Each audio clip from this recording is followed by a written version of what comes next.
friends. It's Michelle from Little Farm in the Valley. So we recently butchered our pigs. So we have this beautiful white pig fat in the freezer waiting for us to decide what to do with it. So we did a couple days of rendering the lard. We had so much that we split it over 2 days. So I saved some clips and I will put together a video and show you the rendering of the lard and what we did, what we tried, what worked for us, what didn't work for us. And at the end of the video, I will show you one of my favorite uses for the lard, which is my homemade pie crust. That's what I'm most excited about using this lard for. So I will show you today the rendering of the lard. So we took our bag of fat out of the freezer last night and we're cutting this fat into smaller chunks so that it renders faster. And we have 4 crock pots set up on the countertops. We put a cookie sheet on the bottom to catch some of the drippings as we are scooping fat off, keep things a little bit cleaner. And so what we first did was put a ½ cup of water into the bottom of the crock pots, and that is so the lard does not scorch as it is melting down. Low and slow is the name of the game here for this lard. If you render it too high and too fast, you will get some more of that bacon taste, and your lard might scorch on the bottom and it won't be that beautiful snow white pure lard that we're looking for. So this is our first time trying this with the crock pots. We have done lard on just a regular burner, and it did have a little bit of that bacon taste. So this will be our first time using the crock pots. So we've got 4 set up because we have a lot of lard, and we actually have another whole bag in the freezer. We're just going to tackle 1 bag today. So for starters, we have our crock pots on high, and when it started to melt down, we switched them to low. So what we're doing here is we are straining off the first lard. The first lard is going to be your baking lard. This will be your whitest, purest lard. As you can see in the background, we're also doing a pickling project. But anyway, this first lard that we take off, like I said, this is going to be your pure white baking lard. So this particular crock pot here, this is now the 2nd or 3rd time we're taking off, and you can see that that fat is rendered down and browned. So this is the lard that's going to be not quite as pure snow white as the first lard that we took off. There's another crock pot that we just filled. So you can see the difference there. This is the 3rd lard, and then the jars is the 1st lard. So there's quite a difference there in the color. It'll be interesting to see if there's a difference in the taste. So what we're actually using to strain it is just a coffee filter type thing that we had laying around. That's doing a great job at straining this lard for us. So my snow white pure lard I'm putting in jars, and then the 2nd and 3rd lard I'm just putting in old containers. So for us, the crock pot method kept things manageable. We were kind of running around in circles, scooping fat off, and when one pot got down to like the 2nd or 3rd, we would empty a couple crock pots together and start a new one. So we were constantly cutting up fat as we were going, and then of course doing our pickling project. So I feel like the crock pots made things a little more manageable. If we would have had a pot on the stove or outside on the propane burner, we would probably have had a big problem with lard scorching because we were doing other things and couldn't get to it fast enough probably. So the crock pots made things really manageable for us, and once one crock pot got down to almost the end and the 2nd or 3rd lard, we would empty it into another one that was in the same stage, and then we would fill the empty crock pot with new lard. And it took all day. This first lard project took us all day until about 9 p.m. we were emptying the last crock pot. So it was definitely a full day, but the results were absolutely 100% worth it. So this is the next morning. We had left this on the counter since we worked so late finishing it up. So I'm going to see if any of this has solidified. Look at that beautiful lard. And this is like the 2nd lard. You can see those couple brown spots in there. And that's still a very, very nice lard. So what I'm going to do is I'm going to take the jars. That's my baking lard. And I'm going to refrigerate that. And then the containers, the sour cream and cottage cheese containers. I'm going to freeze that. But it hasn't even solidified, all of it. Some of it has and some of it hasn't. This must have been the last one that we did, the last container that we filled.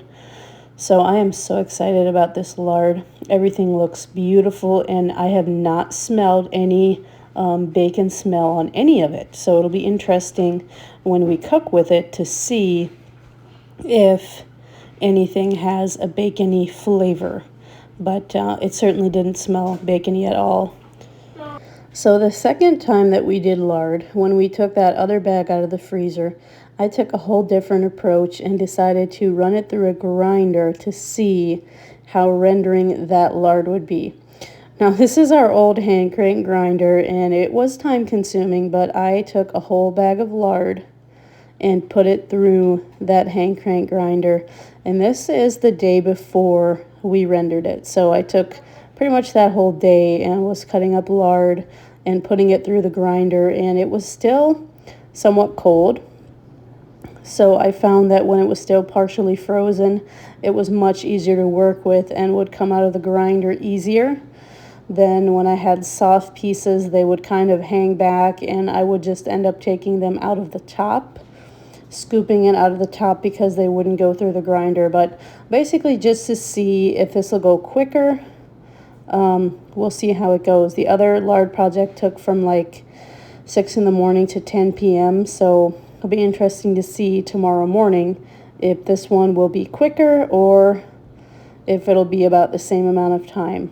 All this time that I'm spending putting everything through the grinder, you would hope that it'll be a different outcome. So the next day, this is our experiment with the rendered lard.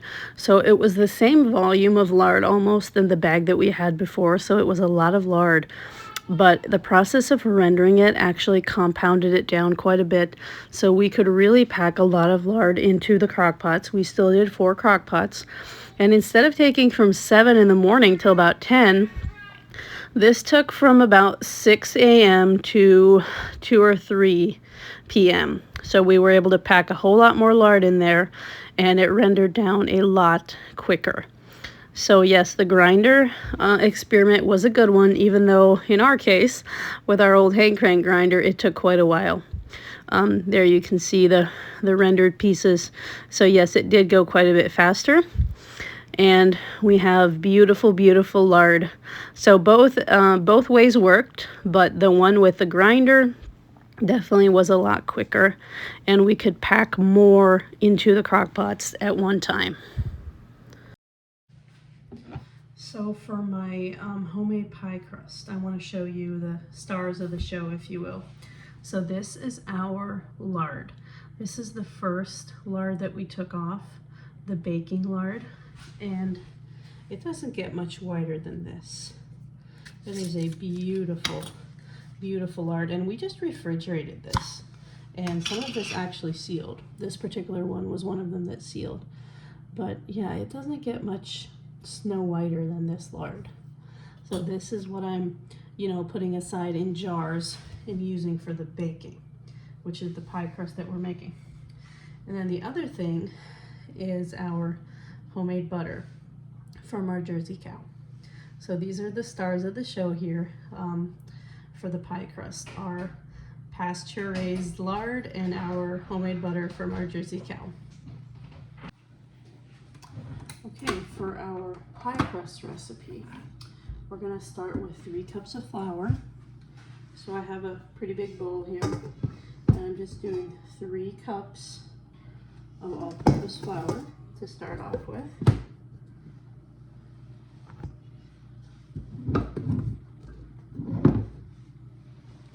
I'm going to use the same cup to measure out my lard. This was in the refrigerator, this lard, but lard is softer than like your tallow. So I should, without too much of a problem, be able to get out a cup of this. Look at that beautiful, beautiful lard. So I'm going to fill my measuring cup here. The refrigerator that it was in is not not the coldest fridge we have, so this is very, very workable. So we're doing a cup of the lard into the flour.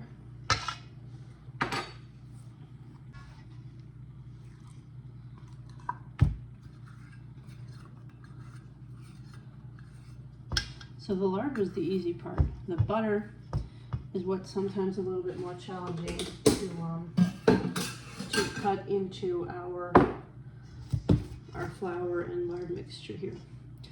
So an easy hack for the butter, this is something I've been doing since I started using this particular recipe. I'll take my half cup of butter, and I have a grater, a cheese grater, and I'm going to grate my butter. This works the best for me if I have a plate to catch the butter. Otherwise, it'll like stick to my countertops and kind of make a mess. So this butter's been out of the freezer now for 5 minutes maybe, and it's already soft enough to leave some residue on my hands, but still hard. It's still hard. So it keeps its shape while I'm shredding it, but the warmth from my hand is helping to soften it as I'm shredding. So you don't want to be shredding the soft butter. I either do it right out of the freezer or I set it out for 5 or 10 minutes, and it's perfect. The middle is what's going to be the hardest. As you can see here, I'm getting to the middle. Sometimes I'm left with just a little section that won't grate very nicely because of it still being frozen.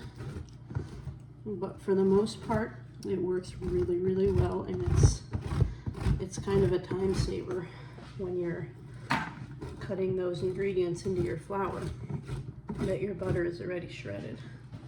I really like it. So this is my piece that's going to be hard to work with. Sometimes I just give up and toss it in, or take a knife and cut it as small as I can, or I persist and get it shredded down.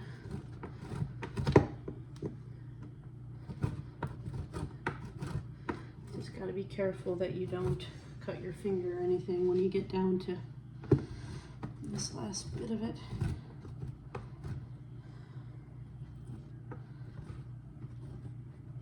I think this is about the best I'll be able to do.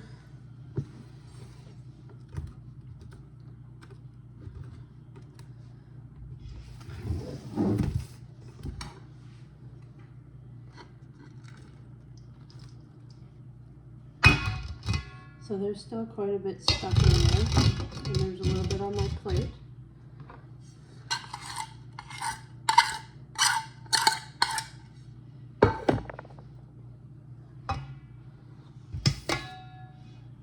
That scraper that I had might be the best.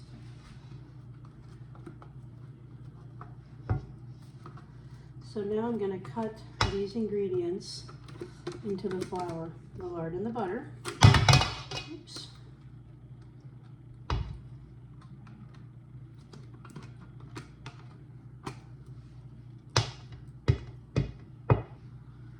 Okay.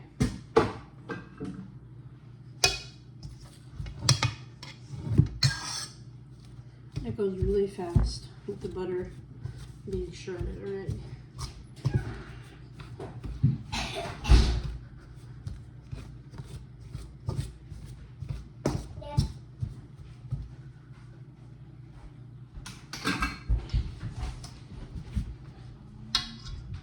I just saw a piece of bay leaf.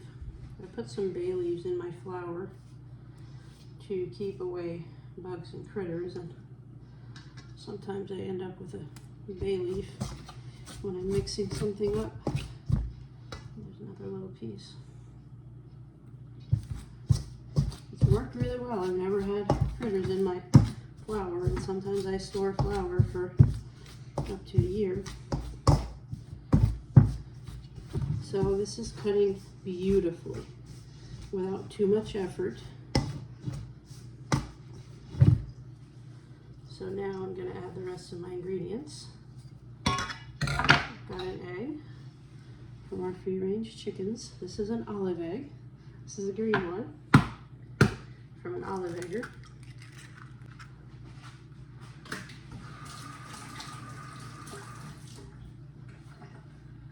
I'm going to do a little splash of vinegar. I usually eyeball my vinegar. And then 5 tablespoons of cold water, which I also eyeball. Sometimes I do 1, 2, 3, 4, 5. I'm going to finish cutting this in.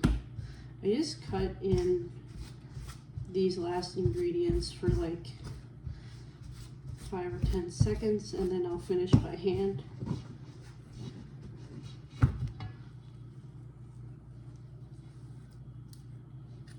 When you do things by hand, you get more of a feel for if your dough needs a little something, if it needs more water.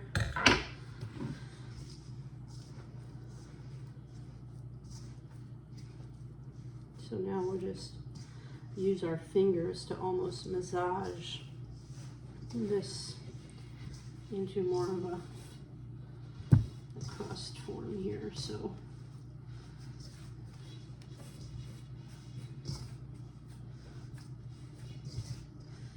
beautiful to work with, so easy to work with the lard and the butter. It just comes together so beautifully. Making pie crusts is actually a pleasure. So what I do, this particular recipe, the 3 cups flour, 1 cup lard, 1/2 cup butter, or 1 stick butter. This makes 4 pie shells. So if you're making a pie that needs a top and a bottom, it'll make 2 of those. And if you're making a pie that just has a bottom, it'll make 4 of those bottom crusts, or 2 top and bottom pie crusts. And I never make just 1 pie crust because pie crust freezes so well. I will take these 4 crusts and I will wrap them up with some plastic wrap individually. And whenever I want to make a pie, more than, I want to say 50% of the time, I will just have to grab a crust already made, a homemade crust from my freezer, and it'll thaw out in a few hours, and I'll be able to make my pie without having to go through this step of making the dough for the pie crust. That is beautiful. Doesn't get any better.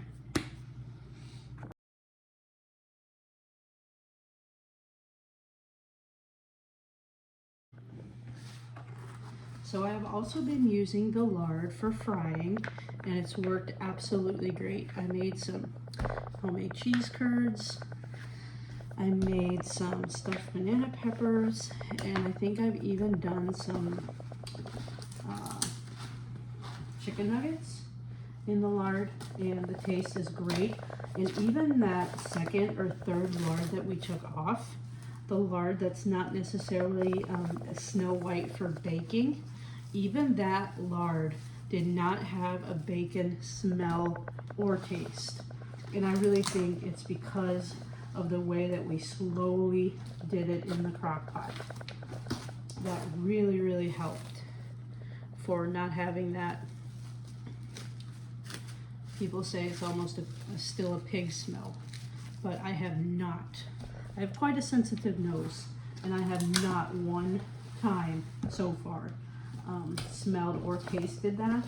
And it wouldn't necessarily even bother me if something had a bacon taste, like a fried chicken nugget or a cheese curd. I mean, that would just taste great with some bacon flavor, but I have not noticed it. So this crock pot method is by far now my favorite for rendering lard. So really happy with how our lard turned out. So these are my pie crusts for the freezer. So I have 2 for if I need a top and a bottom crust for a pie. That'll make 2 pies.